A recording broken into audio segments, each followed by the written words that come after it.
Trying to get a good look at this is probably setting up one of the most obnoxious filming scenarios I've had in a long time. Oh, the things we do to try to get a good look at what we're doing. Anyway, got the old Dremel here, a little bitty head on it. I'm going to see what I can do about the inside there.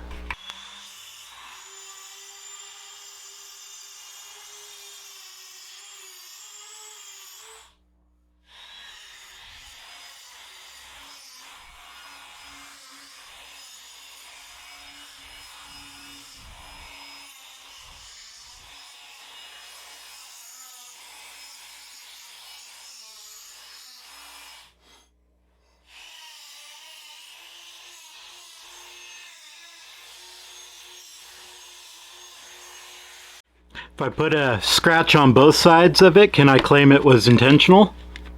Probably not. For buzzing the corner of that, I might want a bigger sander disc than this little thing.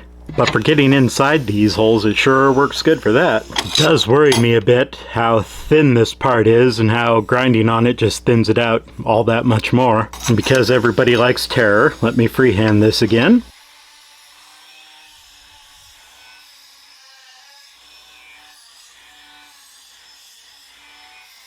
And now the old finger test. Can I stick a finger in and do stupid crap and not cut it?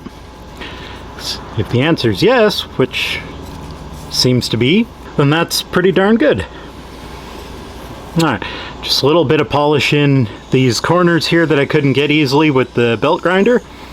And this is just about ready to take out and harden. Since I changed my mind on doing the back edge of that, I'm going to run it back to the sander, finish that up. I suspect nobody's terribly excited to see that, so I will see you back out at the forge. So maybe this should be self-evident, but you probably shouldn't keep vegetable oil outside. Luckily, I still have to do a couple rounds of normalization on my knife blade, so I should have plenty of time to warm this up. I'd like to give you a temperature for it, but my thermometer does not go anywhere near that low. Oh. I'm pretty sure gelatin is not a good quenching material. Alright, so it's go time. I have my oil heated up and liquefied again. I have given it 3 normalization cycles, so hopefully that's as good as it's going to be. I straightened out a tiny tweak in the handle area.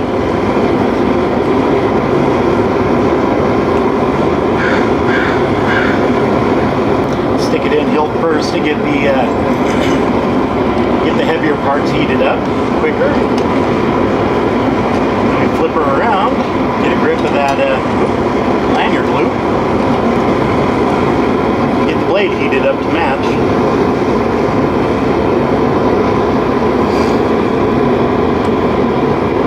Utilizing the dark spot in my forge in the middle, which I'm currently kind of thankful of.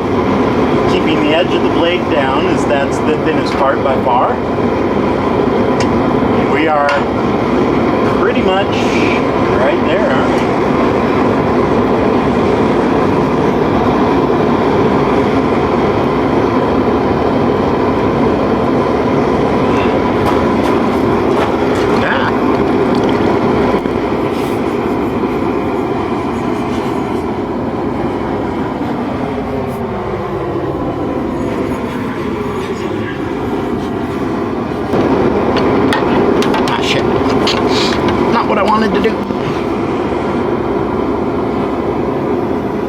Doing my best to keep it straight up and down and not wiggle it against the flat of the blade.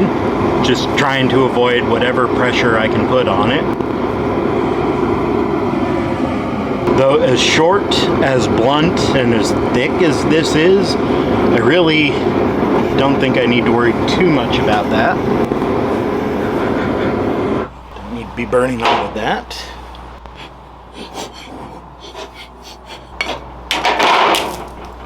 Needs that on the thing.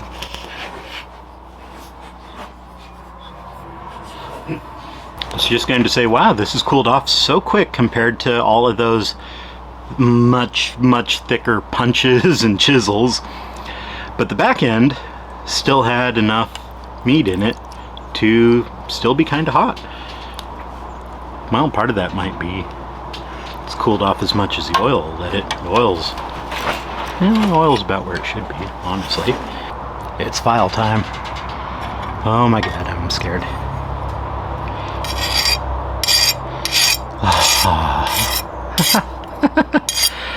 Woo! Scrape, scrape, scrape. Glassy, glassy, glassy. Glassy, glassy. Still pretty glassy. Okay. I will have to make sure when I'm... when I... I will have to make sure when I temper it that I make sure all the handle gets a nice blue so it gets soft. Anyway, I'm going to clean this up, give it a little polish, and we are going to temper it. Oh, so excited. So we gave the blade just a little bit of a polish, just enough that we'll be able to see the colors go by. I probably should have given the handle a bit more of a clean, but I didn't. Speaking of I didn't remember where I left those. Much like last time, I'm going to tuck the grip in here. Can't seem to decide what I want to call it. Grip, hilt, handle. It's all about right. So here we go. Probably see there's a little blue in there.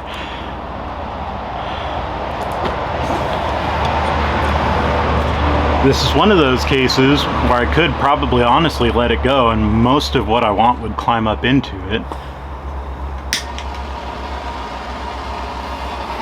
But as previously established, I am impatient, so I'm going to work on this back side of the knife right down here along the spine and work on getting some heat into there.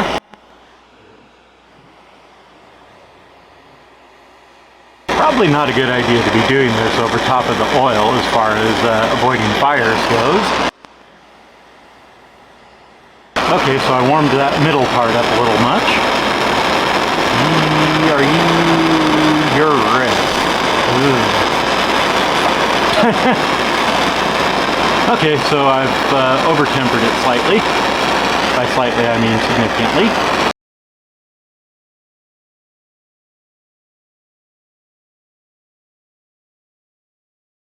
I got spoiled. The last knife I made, that gigantic Usuba, was so heavy duty, I pretty much could not heat it too fast. This, on the other hand, is much smaller. And heating too fast is pretty easy. Yeah, it's awkward because for all of that, most of this backside didn't even hit the stage where I wanted it, nor really did it climb up. So like the tip right now would be incredibly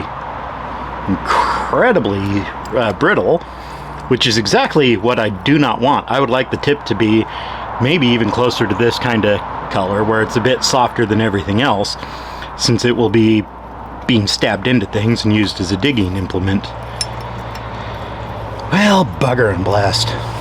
Alright. Essentially, I'm going to take a moment, look up how bad I screwed this up, and if I need to do, or what I need to do to fix this. My brain is telling me I need to go all the way back to normalize, anneal, or normalize, harden, and temper again. Do everything together. I could be wrong, it might just be another harden and temper. I will double check and I'll be back with you. So the best information I found said that I could just re-harden and re-temper. So I'm going to give it a shot using a different technique. That of setting the spine of your blade on a hot piece of steel and letting the heat transfer that way. As theoretically, this may have more control than a torch, though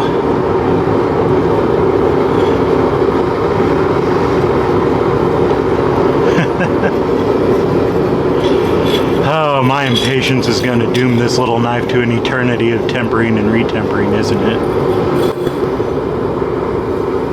Need like 8 pieces of scrap to keep going in and out. I got some color in my handle. It's slightly tempered. wonder if it's because I'm setting it on the anvil, if the heat sinks into the anvil faster than it does into the blade. On the other hand, now we're starting to get some color. Maybe I was just being way too impatient. Yeah, we got some blue on that edge. Oh, that's nice. Oh, that's so close to doing exactly what I want it to do. This is all turning that nice little straw. Oh, there's straw up there too. I wouldn't mind a little bit more over here. Oh, but God, do I dare touch it down?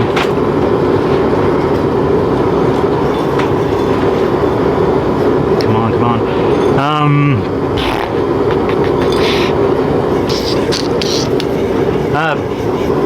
Screw it. Whoops, tap the bottom. Here we are.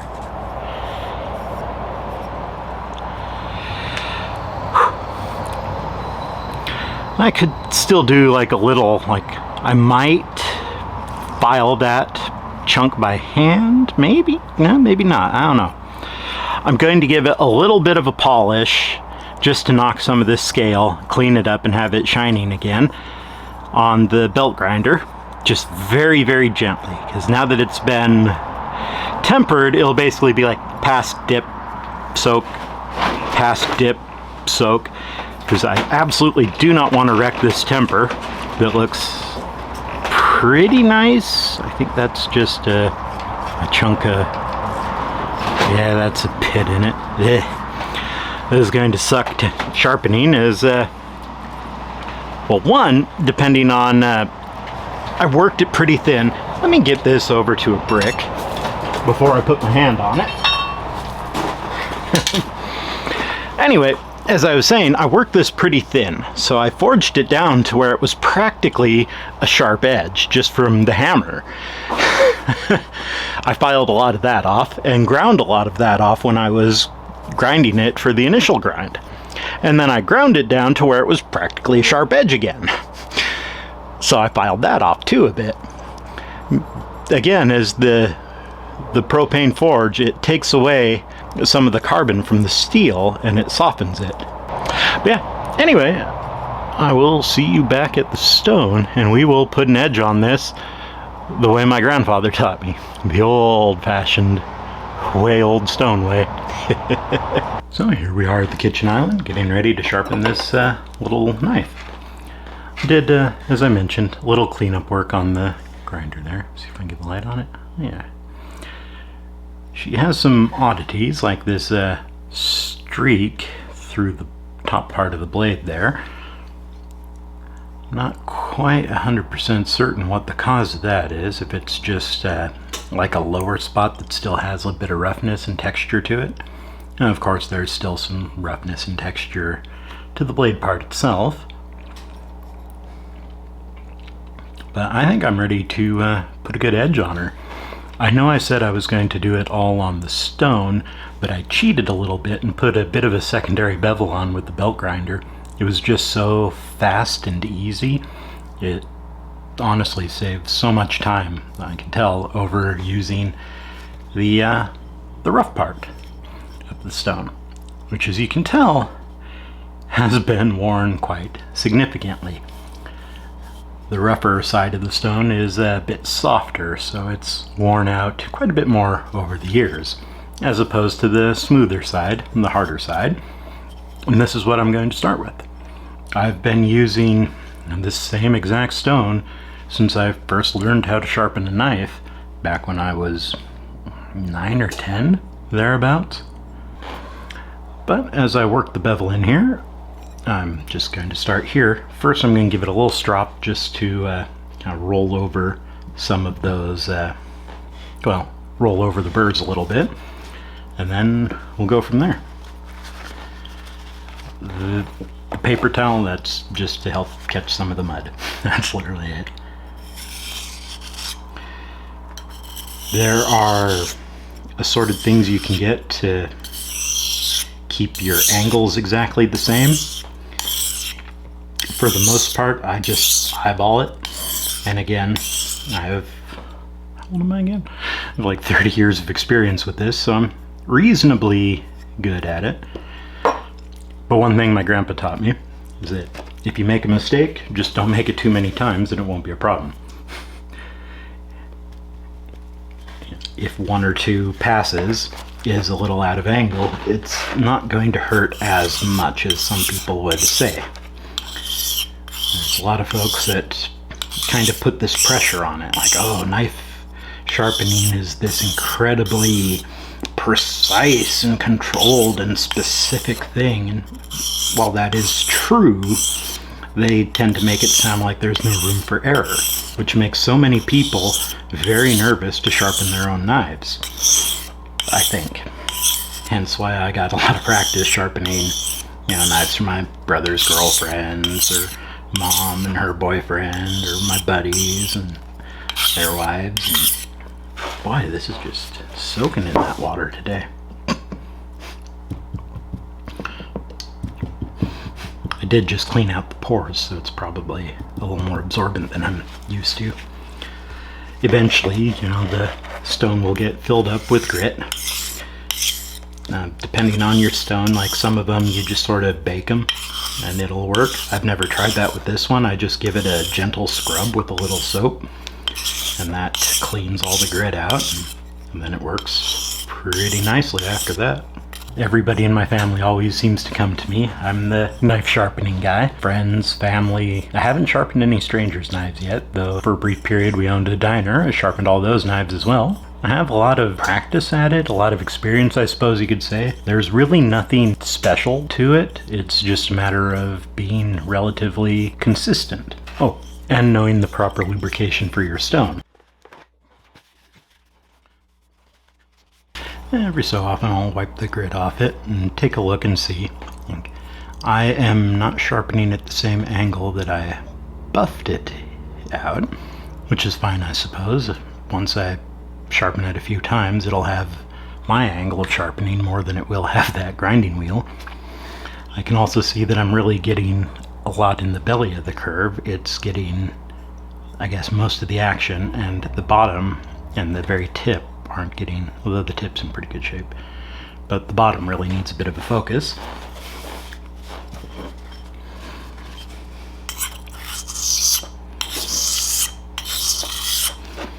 I guess it makes sense considering the bottom part of it curves back slightly.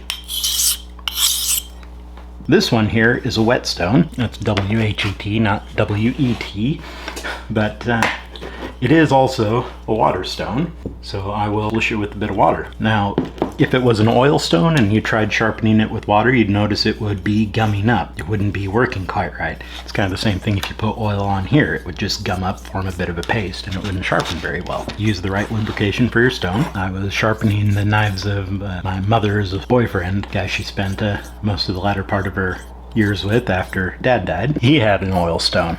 So I'd go over there and she'd have me sharpen the knives, and the first few times they didn't turn out right because I was just so used to water stones I wasn't even thinking about it. And then one time it's like, wait a minute, everything's gumming up on it. Why is it doing that? Because it's an oil stone, that's why. After that, it all went a lot smoother. Every year for Thanksgiving we used to go down to my grandpa's farm in Culver, Oregon, and we'd butcher a cow. Package the meat, clean it, process it, do all of that by ourselves. So working at the table after everything had been kind of cut into usable pieces and portioned out based on how you were going to process it. All the ribs were in one spot and legs and whatnot, so you could work the different types of cuts of meat all together. There was just kind of this almost like a box of knives. So Dad and Grandpa primarily would be working, getting everything boned out or cut and sliced or cleaned up, whatever it needed. And when a knife got dull, just like reach out and grab another one and use that for a while till it got dull, and then grab another one. And then at the end of the day, after dinner and all that, when everybody's kind of sitting around taking it easy, Grandpa would always touch up all the knives, get them all sharpened back up. And he always did that just with a stone. never had a strop that I saw. I'm sure that was well, I imagine that's something he would have been able to work with had he had the opportunity, just never had one around. But they would use steels while they were processing everything to keep each knife going as long as they could before swapping out to the next one. But yeah, the bulk of the sharpening was all just on a stone like this, just in Grandpa's hands. He had that level of familiarity with it that he didn't hardly need to look. He knew the angle he was holding it at. He could feel where it was hitting and how it was doing. You could tell by the thumb on the blade, you know, like any birds? No, no birds. Starting to feel rather reasonable there, for the most part.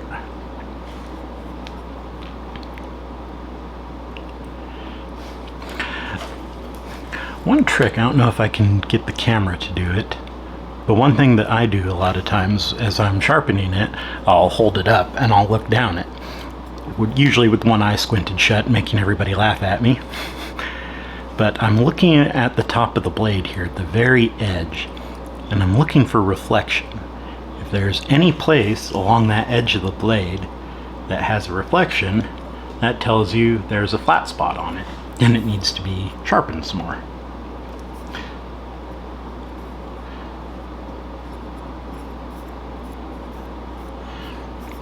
And a lot of the stroking like this is just to feel if there's a burr. Is it rolled over here and curled up? And this seems to have very little, almost no burr that I can feel, which is rather odd. Usually there's some.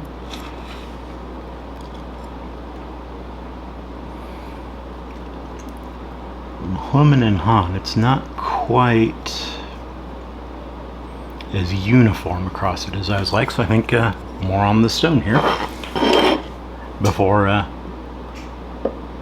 moving on to that little stone soaking in the water over there.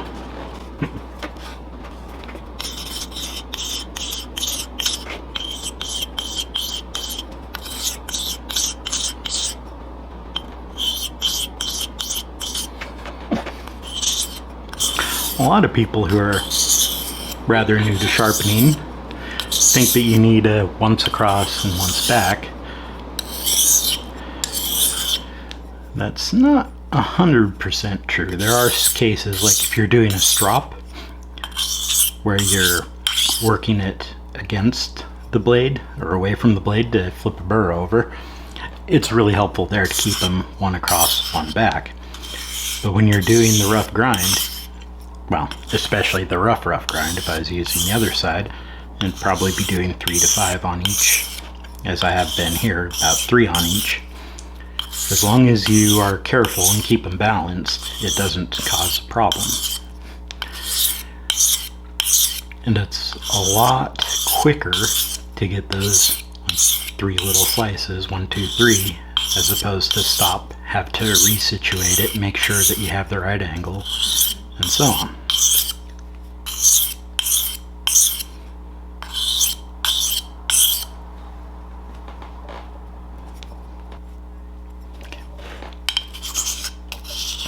Once again, I'm completely neglecting the back end of the blade. Everything else seems to be catching up about where I want it, but just this little piece right here by the choil being this little cutout, so that barely qualifies as a choil, but anyway.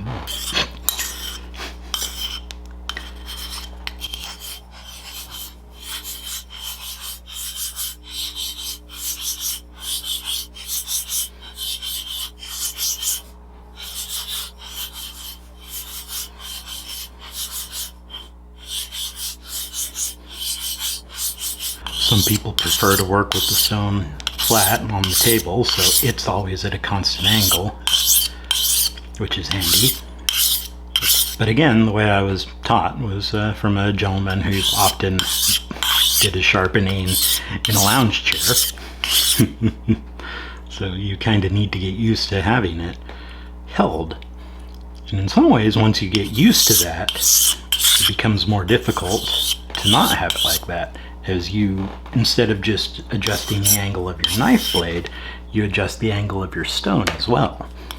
I'm sure there have been some sped up bits by this point, and it's all been a little bouncy. A little here, a little there, a little tip tip.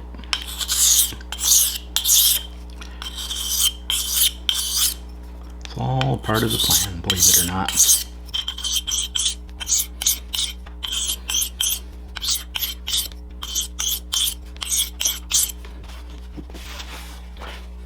Sharpening knives is one of those chores that I always seem to avoid. Push it off as far as I possibly can.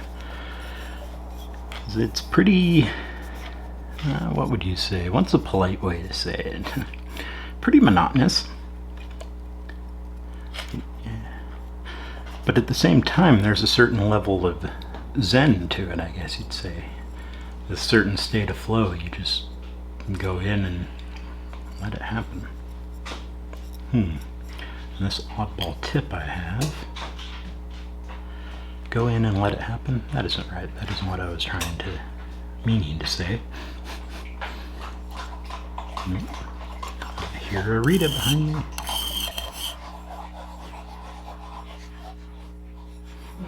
This end is such a weird thing since the clip point drops into it.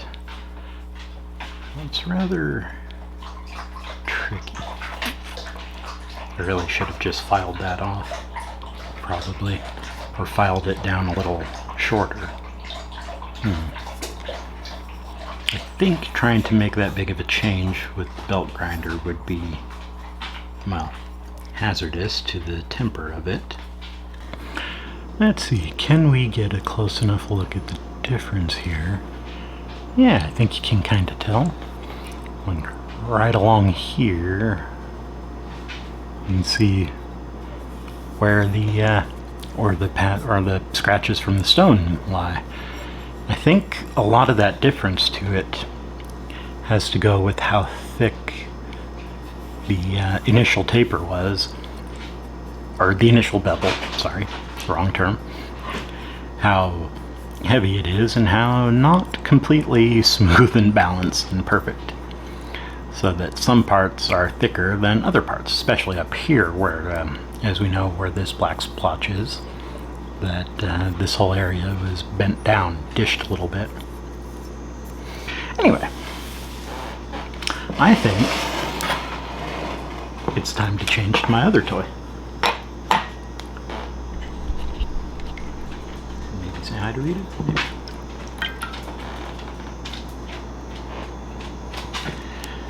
So here we have a little Japanese water stone.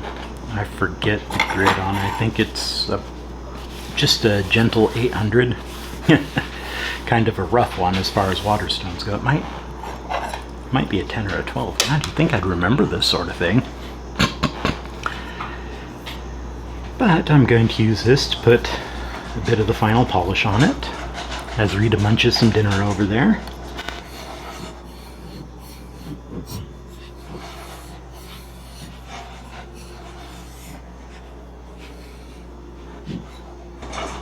Oh, yeah, it doesn't help. I forgot to mention that in the heat treat, see if I can get this part here where the clip point is curved,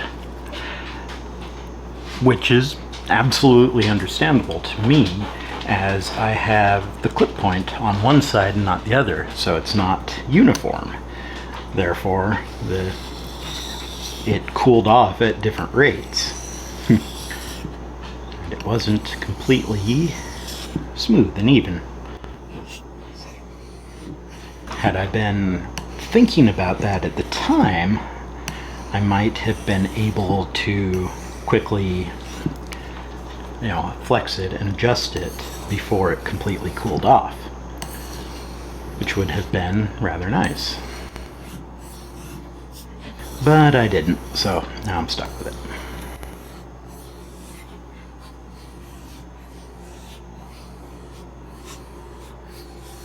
It does make it significantly more difficult to sharpen on in this situation.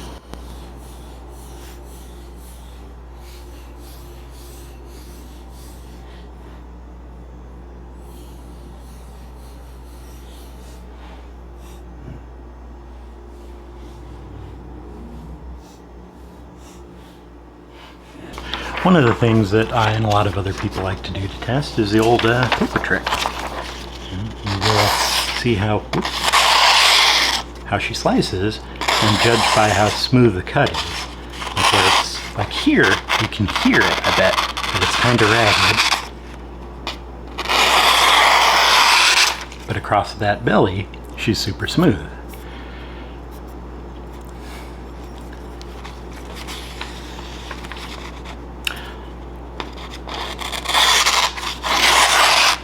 Ooh, what was catching there?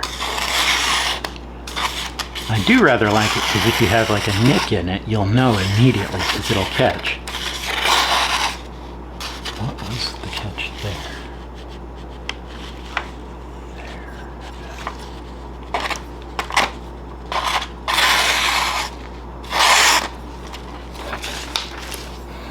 Also, it's just fun. There is that certain thing like, yeah, the point of a knife is to cut. So it is always fun to me to see it serving its function like that. Speaking of serving its function, let's shift the view a little bit. During the scene change, I looked up the grit of my water stone. It's 1200. Again, for a Japanese water stone, that's about a medium grit. They go up significantly higher than that.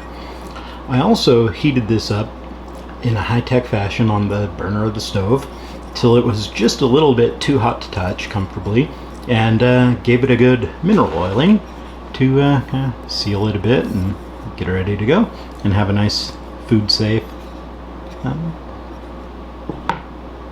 coating for it.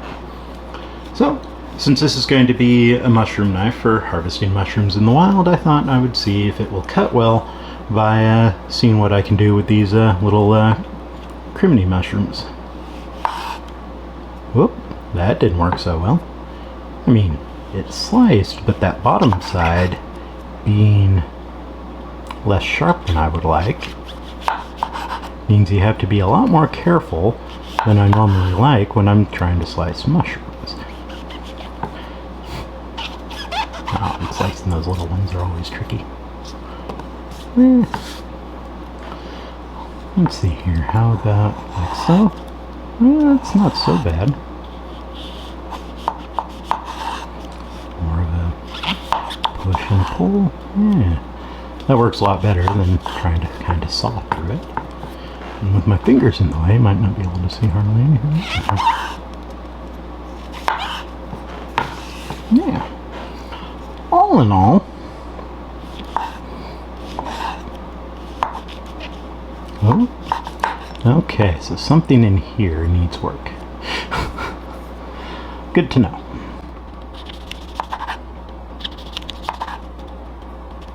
Yeah, that's definitely.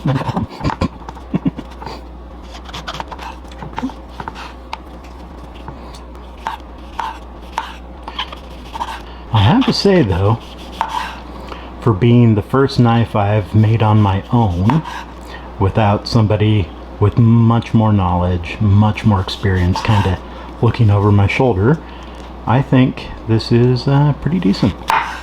I'm pretty pleased. I'm sure I can do better on the next one.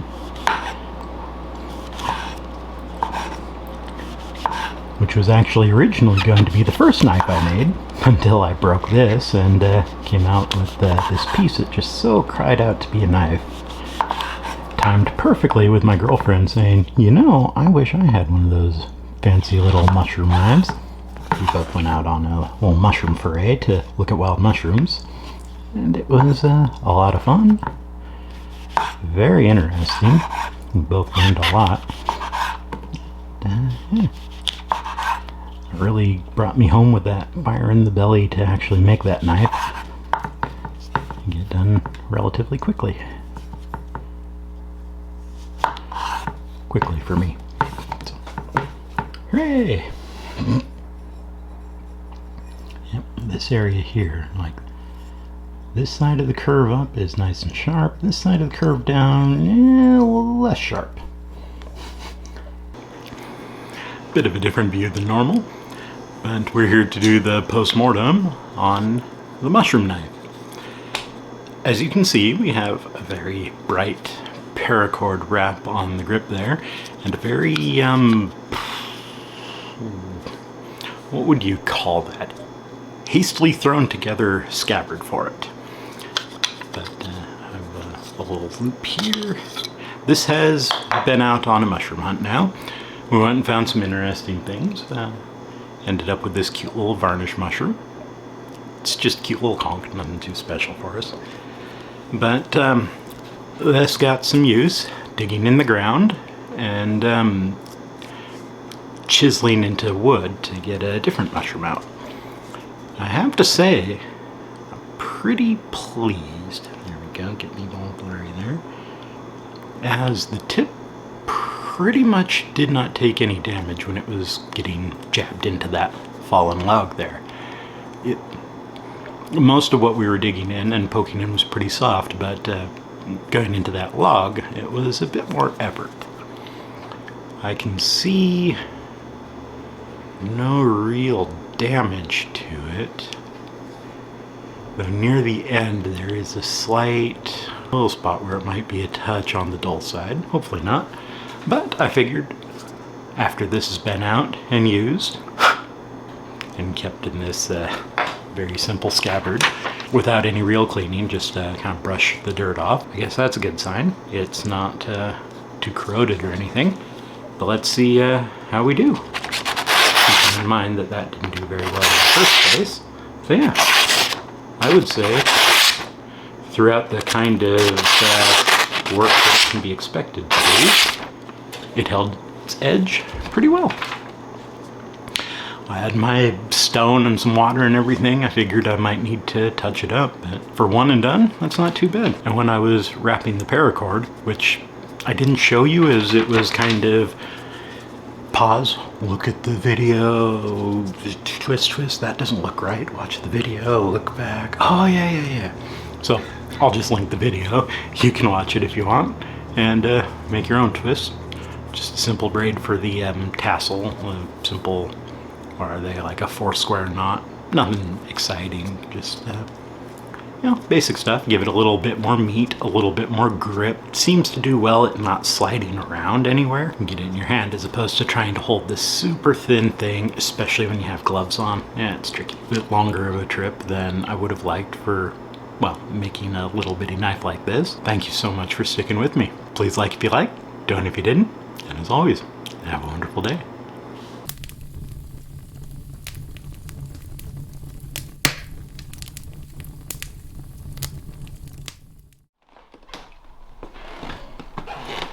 Oh, tragedy. She died of boredom and lack of goodies. What was I doing in the kitchen so long, huh, Noodle? It's been far too long without an establishing shot of Rita. How you doing, pup?